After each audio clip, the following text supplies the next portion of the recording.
Creemos que volver a lo conocido es una apuesta segura en cuanto a lectura se refiere por lo menos. Por eso cuando un autor nos proporciona una buena experiencia tendemos a repetir, ya sea seguido o pasado un tiempo, con alguno de sus otros títulos. Yo no lo he hecho de manera consciente, pero sí que repasando un poco las que han sido mis últimas lecturas, he encontrado un punto en común. Y es que todas ellas son obras de autores que ya he leído previamente. Hoy las repaso y os comento si me han sorprendido, si me han descubierto nuevos aspectos de sus autores, si he detectado algún patrón considerando las obras que he leído anteriormente o si me han llegado a decepcionar, aunque ya adelanto que esto último no. Si os quedáis, os lo cuento. Bienvenidos a Palabra del Lector.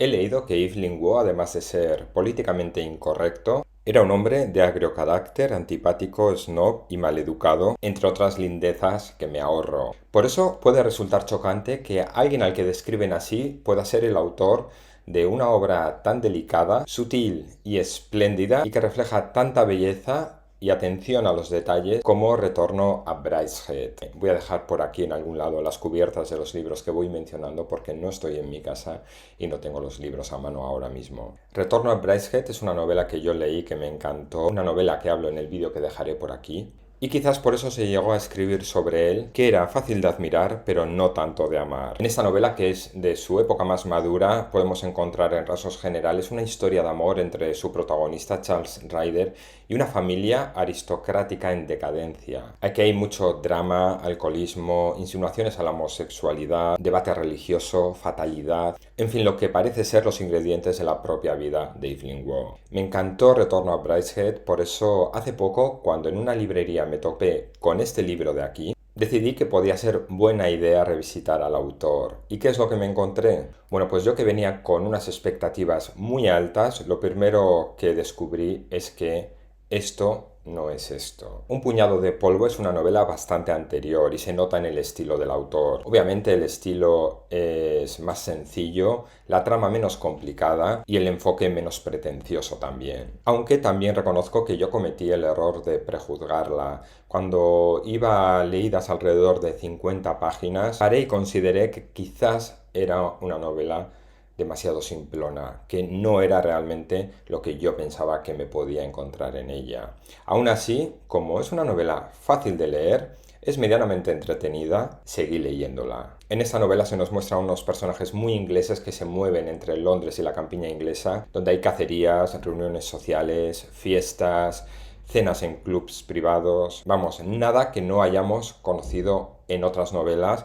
por lo que es muy fácil que entremos rápidamente en la historia. Pero si vamos leyendo, nos damos cuenta que más allá de esta aparente sencillez y superficialidad, hay en esta historia cierto sarcasmo. Y la narración también cuenta con cierta ironía porque detectamos también que hay una intención por parte del autor de hacer una especie de crítica, o por lo menos de caricaturizar a la alta sociedad inglesa, en este caso también en proceso de decadencia. Y lo bueno es que hay ironía sin ser demasiado irónico, y hay humor sin ser una narración cómica. Es decir, está todo muy bien nivelado para que se detecte pero que no resulte demasiado vasto. Para ello el autor dibuja una serie de situaciones bastante absurdas protagonizada por unos personajes muy excéntricos. Los diálogos que mantienen estos personajes entre ellos son también un ejemplo de lo absurdo. En cuanto a la historia, según vamos avanzando encontramos un par de momentos donde se producen unos giros en la trama, pero es aproximadamente en el último tercio de la novela que esta historia parece girar completamente para nuestra sorpresa. Cambia totalmente el escenario y culmina con un desenlace que es difícil de prever y que nos sorprenderá bastante.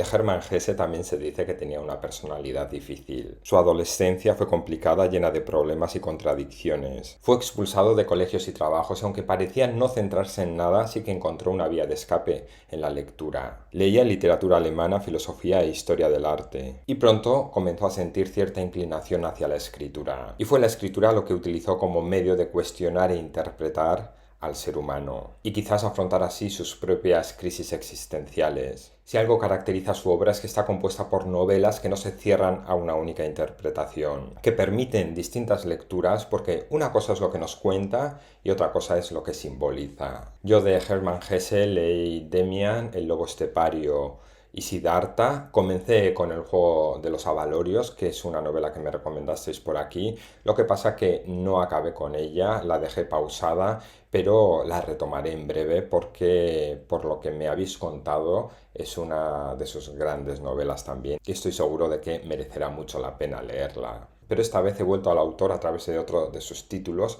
que es este de aquí, Narciso y Godmundo. Este es otro de esos títulos que nos permite acercarnos al pensamiento del autor y al pertenecer a uno de los últimos periodos de creación de Hermann Hesse, parece que en esta obra confluyen muchos de los aspectos que ya hemos ido viendo en otros títulos. Y una vez más se nos plantean cuestiones sobre la vida y sobre cómo enfrentarnos a ella. Aquí también una vez más nos vamos a encontrar con dos personajes que aunque parecen tener mucho en común resulta que representan dos realidades totalmente distintas, dos formas así de encarar la vida. Y se plantea así la cuestión de si dos personas, en este caso dos amigos, deben ser iguales para poder entenderse o distintos para complementarse. El tema de la dualidad vuelve a estar presente en esta obra. La historia que aquí conocemos está ambientada en la Edad Media, una Edad Media un poco idealizada tal y como se apunta en la sinopsis del libro, y rápidamente nos adentraremos en un pequeño monasterio alemán. Y aquí nos encontramos con Narciso,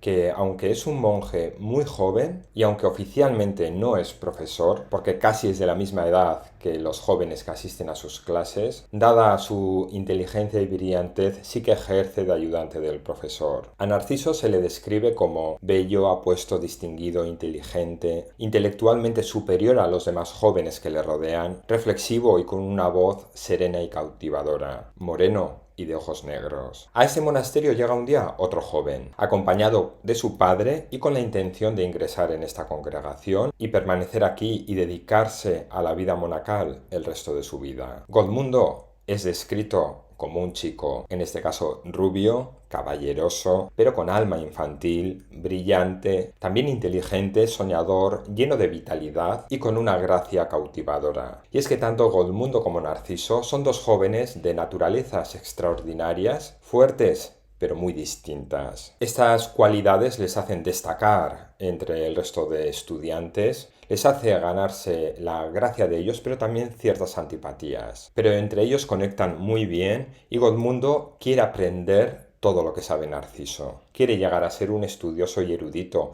igual que su nuevo amigo. Pero ojo, porque Narciso, además de todas las cualidades que he comentado, tiene una especie de don, y es la capacidad de detectar y descubrir en el interior de las personas su verdadera índole y vocación. Y cuando conoce a Godmundo, ve y capta algo en él. Algo que le hace ver que su naturaleza requiere que vaya por otro camino, que su lugar no está en el monasterio a su lado, como parece creer el joven Godmundo, y que en realidad nunca va a ser como él, porque Godmundo es más instintivo, es menos racional y es un artista. Y un artista necesita ver mundo, tener experiencias, probar cosas nuevas, y todo eso no lo va a poder hacer dentro del monasterio. Y aunque Godmundo al principio se enfada con Narciso por esto que le cuenta, no tarda en entender lo que su amigo le quiere decir y por eso decide abandonar el convento. Con esta historia que iremos conociendo según va avanzando, quizás Hermann Hesse nos quiere dar a entender que cada naturaleza humana deberá afrontar la vida por caminos distintos. Podemos entenderlo también como un juego de dualidades. Quizás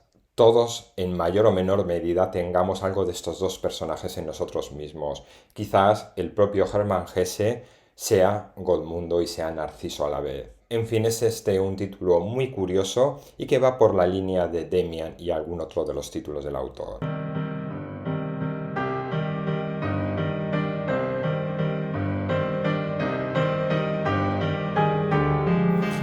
Rainer Maria Rilke representa la existencia artística más estricta. Vivió por y para el arte. Él no se conformaba con escribir poesía, sino que quiso ser poeta por encima de cualquier otra cosa, y por eso llegó a vivir como un poeta. Y por eso cultivó la soledad y la introspección. Fue errante y enamoradizo, y estuvo constantemente en una búsqueda incesante de la belleza. Hace muy poco le dediqué un vídeo que dejaré por aquí y en este vídeo os comentaba lo que yo personalmente he leído hasta ahora sobre este poeta y que iba a comenzar a leer su única novela. Lectura que pausé al comienzo porque justo me llegó un libro que llevaba tiempo esperando, que me costó encontrarlo, que es este que os dejaré por aquí, A lo largo de la vida, que son una serie de relatos breves de la época más temprana del autor. Y en estos relatos ya se empiezan a intuir algunas de las cualidades que poco después comenzaría a explotar como poeta. Estas historias son bastante breves, contadas de forma quizás mucho más sencilla de lo que luego conoceremos en sus poemas y en sus cartas, pero en donde ya toca temas en los que luego irá profundizando, como son la muerte y la soledad. Cuentan estos relatos con un tono melancólico, pero también en alguno de ellos encontramos cierto humor. Y aunque es de entender que estos relatos no llegan al nivel de su obra posterior, sí que son interesantes de leer, primero porque son breves, se leen con bastante facilidad, pero es que nos ayudan a conocer los inicios de este autor y a ver cuáles eran sus inquietudes, porque luego irá profundizando en ellas. Se dice que Dostoyevsky era un hombre complejo y atormentado, con una fuerte sensibilidad emocional. Su vida estuvo marcada por hechos trágicos que también marcarían su obra. En sus novelas plasmará sus propias dudas y angustias. Y es que últimamente, además de haber regresado a Evelyn Waugh, Rainer Maria Rilke y Hermann Hesse, también he vuelto a Dostoyevsky. Y lo he hecho a través de la lectura del Jugador, una obra relativamente breve en relación a otros de sus títulos. Una novela esta a través de la cual el autor critica y airea sus propios defectos y vicios, la ludopatía y lo que ello conlleva, y hace hincapié en qué es lo que lleva a un hombre a quedar atrapado en las garras del juego. Es conocido que Dostoyevsky escribió esta novela bajo una presión editorial importante, ya que firmó un compromiso de publicación dada su precaria situación económica. Y ya que tiene que escribir una novela sí o sí, decide recurrir a sus propias experiencias, y así poder plasmar una problemática muy concreta que es la adicción al juego. Llegó a escribir esta novela en un tiempo récord y llegó a presentarla a tiempo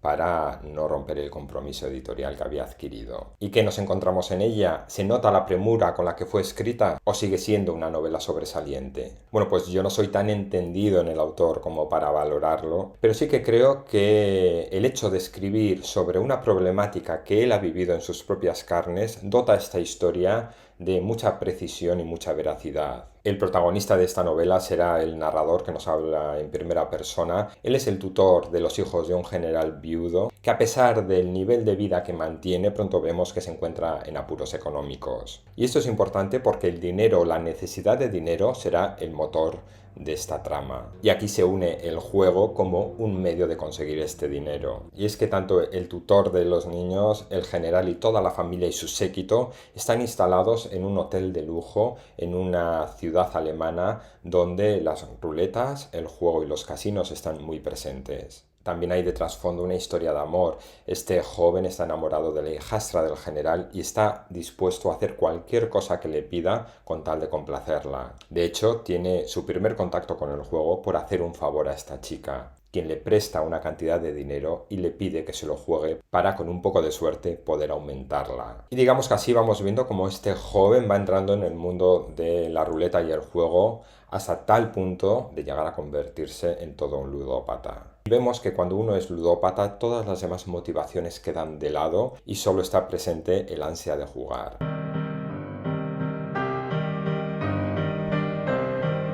Con tan solo 16 años, Virginia Woolf escribió: "Pienso mucho en mi futuro y ya decidí qué libro voy a escribir.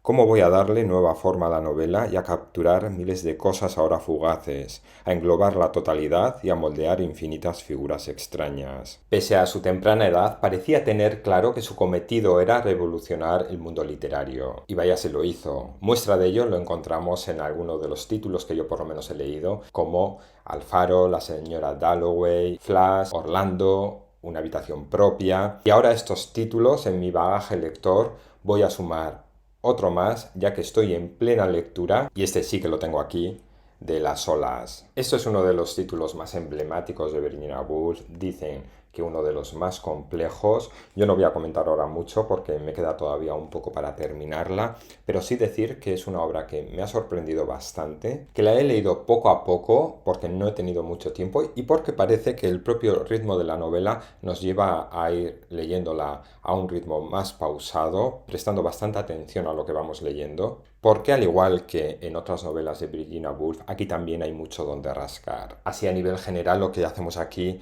es conocer a 6 amigos a los que vamos a seguir a lo largo de las distintas etapas de su vida y vamos a conocerles a través de los pensamientos y las ideas que pasan por sus cabezas en forma de monólogos interiores. La narración va saltando de uno a otro según van tomando la palabra y dejan fluir su conciencia. Y como pasa también en nuestras cabezas, los pensamientos de esos personajes son como ráfagas que van y vienen, no siempre de forma ordenada y no siempre de manera clara. Y es curioso porque vamos conociendo a estos personajes, como digo, por lo que pasa por sus cabezas, pero también vamos conociéndoles por la percepción que cada uno de ellos causa en los demás personajes. Pero como digo, hablaré de ella cuando la termine, cuando reflexione un poco sobre lo que he leído, cuando lea también lo que han comentado sobre ella otros lectores más expertos y otros críticos, porque me parece interesante cuando se lee una novela de este tipo, leer luego un poco más sobre aspectos que quizás a mí se me pueden escapar y conocer las impresiones de otros lectores que han llevado una lectura más crítica.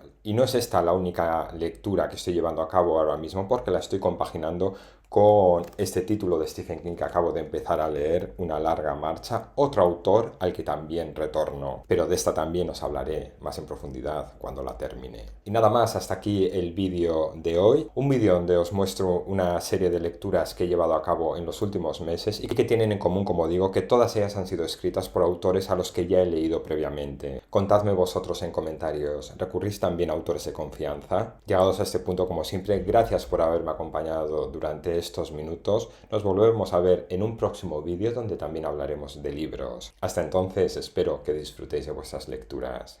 Hasta luego.